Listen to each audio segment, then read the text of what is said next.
আজকে আমি আলোচনার চেষ্টা করব যে যদি আপনাদের সম্পত্তি অন্য কেউ নামজারি করে ফেলে, অর্থাৎ আপনার খরিদার সম্পত্তি হোক কিংবা ওয়ারিশ সূত্রে প্রাপ্ত সম্পত্তি, এই সম্পত্তি যদি কেউ বেআইনিভাবে নামজারি করে ফেলে অর্থাৎ খারিজ করে ফেলে, সেই ক্ষেত্রে আপনার করণীয় কী?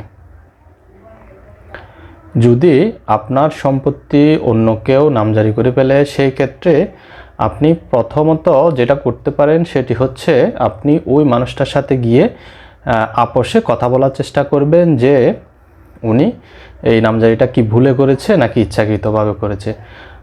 আর যেভাবেই করুক আপনি ওনাকে বুঝিয়ে বলবেন যে যদি উনি আপোষে নামজারিটি বাতিল করে দেয়, সেই ক্ষেত্রে আপনার জন্য বিষয়টা খুব সহজ হয়ে যাবে, যে ওই খতিয়ানটা বাতিল করা আপনার জন্য খুব সহজ হয়ে যাবে।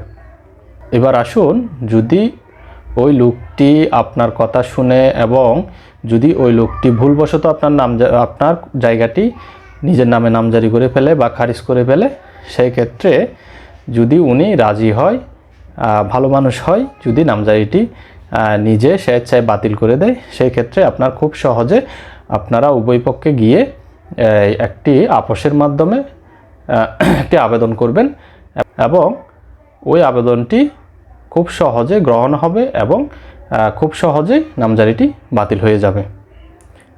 আপনাকে বেশি দিন ভূমি অফিসে ঘোরাঘুরি করা লাগবে না।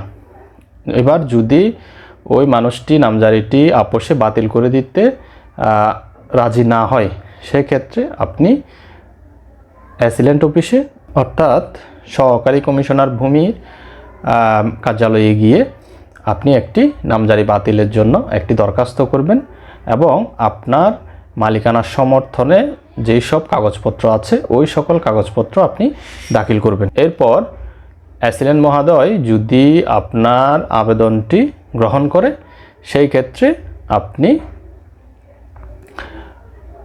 আপনাকে এবং অপোজিট পার্টি যে আপনার জায়গা নামজারি করে ফেলছে তাকে অ্যাসিলেন্ট মহোদয় নোটিশ প্রদান করবেন এবং কয়েকটি ধাপের পর শুনানির পর উনি নির্ধারণ করবে যে আসলে জায়গাটার মালিককে কে দখলে আছে এবং যে খারিজ করেছে সে সঠিক কিনা।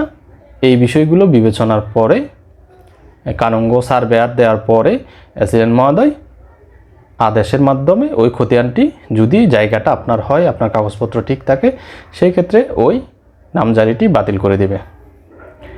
এবার আসুন, যদি অ্যাসিলেন্ট মহোদয় নামজারির আবেদনটি গ্রহণ না করে, অনেক ক্ষেত্রে অনেক দেরি হয়ে গেলে, তামাদি হয়ে গেলে আবেদন গ্রহণ করতে চায় না, সেই ক্ষেত্রে আপনি কী করবেন?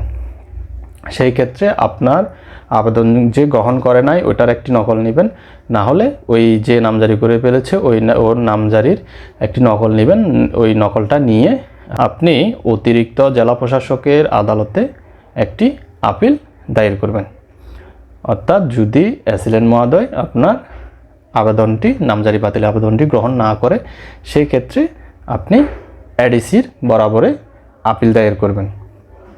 সেই ক্ষেত্রে শুনানির বিভিন্ন পর্যায় শেষ হওয়ার পরে যদি ওই লোকটি নামজারিটি অবৈধ হয় বা সঠিক কাগজপত্র দ্বারা না হয়, মূল মালিক যদি না হয় এবং প্রকৃত মালিক যদি আপনি হন, সেই ক্ষেত্রে এখানে একটি আদেশের মাধ্যমে ওই নামজারি খতিয়ানটি বাতিল করা হবে এবং পরবর্তীতে ওই আদেশের কপি দিয়ে আপনি ওই নামজারিটি বাতিল করে আপনি নিজের নামে আপনার ওই ভূমিটি নামজারি অর্থাৎ খারিজ করিয়ে নিতে পারবেন। আশা করি বুঝতে পেরেছেন। যদি আপনার জমি অন্য কেউ নামজারি করে ফেলে, সেই ক্ষেত্রে আপনার করণীয় কী?